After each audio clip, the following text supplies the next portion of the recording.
Olá, pessoal.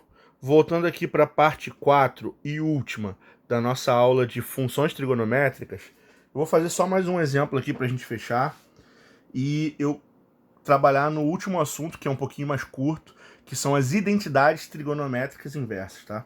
Então, questão 6. Calcule o arcosseno do cosseno de π 11π sobre 3. Então, o que eu vou fazer aqui? Eu vou começar esse exercício calculando quanto é que vale o cosseno de 11π sobre 3, tá certo?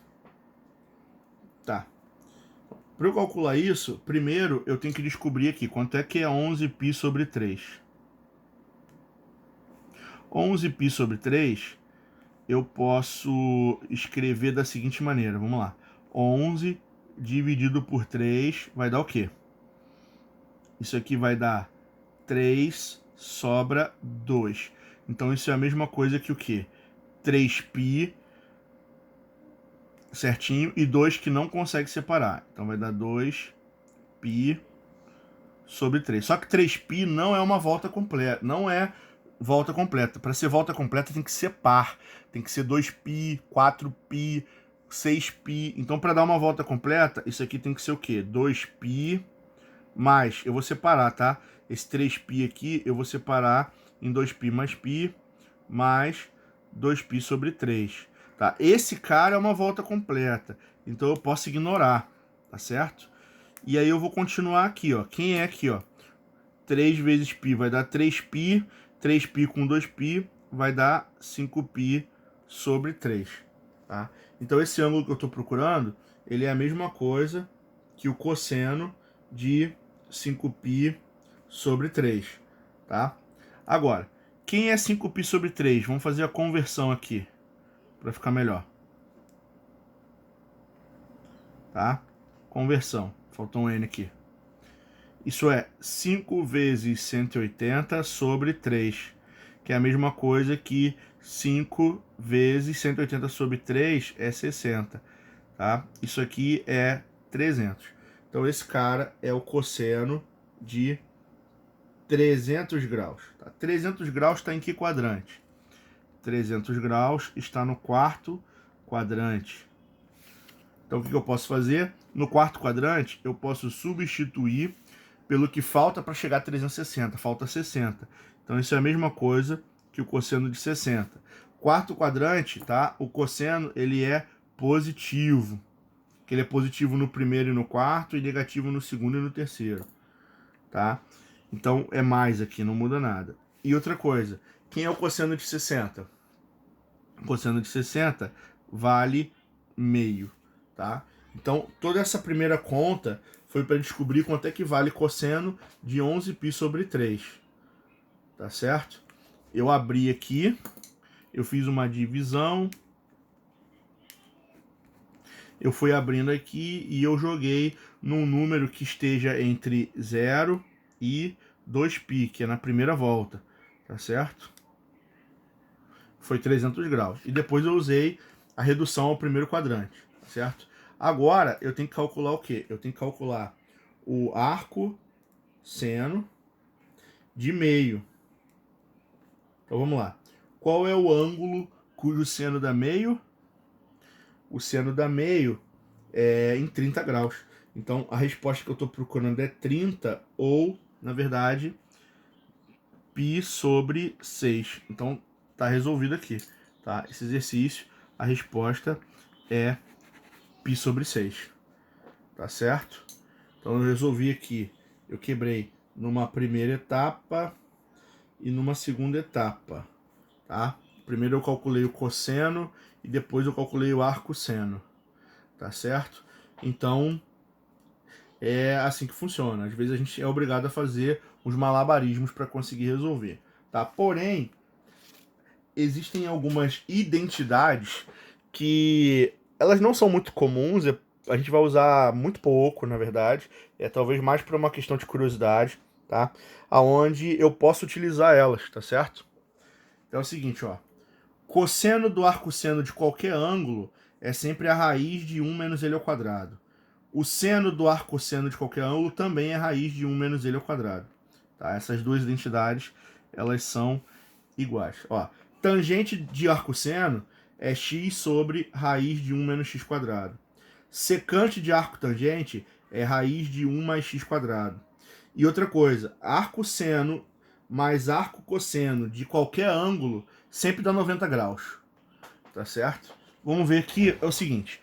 Eu vou escolher aqui, eu vou pegar essa número 1 e essa número 5 e vou fazer a demonstração para vocês. Aí as outras fica aí para quem quiser desenvolver sozinho, tá certo? Então, ó, como é que eu posso demonstrar? Quem é o cosseno do arco seno de x? Eu não sei quem é x, tá certo? Então, o que eu vou fazer? Eu vou dizer o arco cujo seno é x, ele é θ, ok?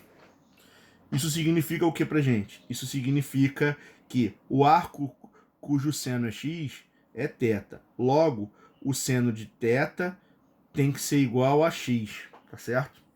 X. Para eu trabalhar com trigonometria, eu preciso ter uma fração, tá? Então o que eu vou fazer? Eu vou forçar a barra. Eu vou dizer que esse x está dividido por 1, porque todo mundo dividido por 1 é ele mesmo, tá? E nesse caso, eu vou cair na seguinte conclusão, tá? Seno é cateto oposto sobre cateto adjacente. Com isso, eu já vou ter base para desenhar um triângulo retângulo, tá? Eu vou chamar esse ângulo aqui de θ. O cateto oposto é x. O cateto desculpa, peraí, falei besteira. O seno é cateto oposto sobre a hipotenusa. Então, a hipotenusa, nesse caso, para mim, vale 1. Tá certo? O que vai acontecer aqui? Quando eu jogar no Teorema de Pitágoras, tá? Eu vou ficar aqui, esse cara ao quadrado mais esse cara ao quadrado é igual a esse. Então, esse cara ao quadrado é igual a 1 menos esse cara ao quadrado. 1 menos x ao quadrado. E aí eu vou ter que tirar a raiz para poder isolar. Tá? Então, usando o Teorema de Pitágoras, eu vou chegar na conclusão de que o cateto adjacente está aqui, certo? Só que, para resolver essa identidade, eu preciso calcular o cosseno de θ, né? Porque eu chamei isso aqui de θ. Quem é o cosseno de θ? O cosseno de θ é exatamente o que? É o cateto adjacente sobre a hipotenusa. Então, olhando para o triângulo retângulo, o cateto adjacente é raiz de 1 menos x ao quadrado, dividido pela hipotenusa, que é 1. Tá? Como eu não tenho esse cara aqui, eu posso dizer que isso é igual a raiz de 1 menos x ao quadrado. Tá? Então, eu consegui demonstrar o quê? Eu consegui demonstrar que o cosseno do arco-seno de qualquer x é igual a raiz de 1 menos x ao quadrado. Tá? Que foi exatamente o que eu tinha comentado aqui para vocês, né, na primeira... É a primeira identidade, tá certo? Ah, professor, isso aqui serve para quê, na verdade, né? Tá? Essas identidades, elas são bases para a gente fazer cálculo de integral e derivada, tá certo? Quando a gente vai estudar cálculo, tá? Essas relações aqui, elas são importantes para fazer as demonstrações, ok? Bom, mas aí basicamente é isso aí. Então, ou seja, isso aqui é uma aplicação do triângulo retângulo e do conceito de seno e cosseno na leitura do triângulo. Então a gente acaba reescrevendo dessa forma, tá? Vamos pegar o último caso aqui para fazer a demonstração. O último caso, ele dizia o seguinte, ó.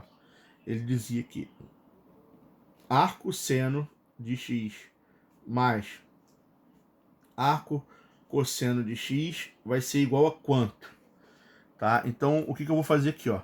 O arco seno, pensa só comigo, vai dar um ângulo, eu não sei que ângulo é esse, eu vou chamar de alfa, tá? E o arco cosseno de x vai dar um outro ângulo que eu vou chamar de beta. Eu quero saber quem é que é alfa mais beta, certo? Pensando aqui, ó, se o arco cujo seno é x é alfa, é porque seno de alfa é igual a quanto? É igual a x, tá certo? Por outro lado, se eu estou falando que o arco cujo cosseno é beta, significa o quê? Que cosseno de beta também é igual a x, ok? o que vai acontecer aqui, se o seno de alfa é igual a x e o cosseno de beta é igual a x, eu posso dizer que seno de alfa é igual ao cosseno de beta. Isso acontece o que em matemática? Em matemática, o seno de um ângulo é igual ao cosseno do outro. A única maneira disso aqui acontecer, pensando no primeiro quadrante, é se alfa e beta eles forem complementares.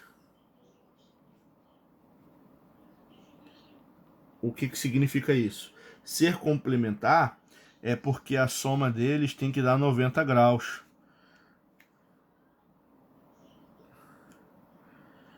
Tá certo? Então, aí a gente acaba caindo naquela conclusão final, tá? Aquela conclusão de que arco-seno mais arco-cosseno de qualquer x, tá? Não importa quem é o x, a soma do arco-seno mais o arco-cosseno do mesmo cara é sempre 90. Não importa quem é x, tá? Não importa qual é o x que eu estou trabalhando. Então a resposta tá aqui, tá certo? Então é isso aí, pessoal. Com isso a gente fecha a nossa última parte da aula de funções. Espero que tenha sido esclarecedor e que tenha bastante novidade para vocês refletirem, estudarem e pensarem nas próximas semanas. Muito obrigado pela atenção de vocês. Até a próxima.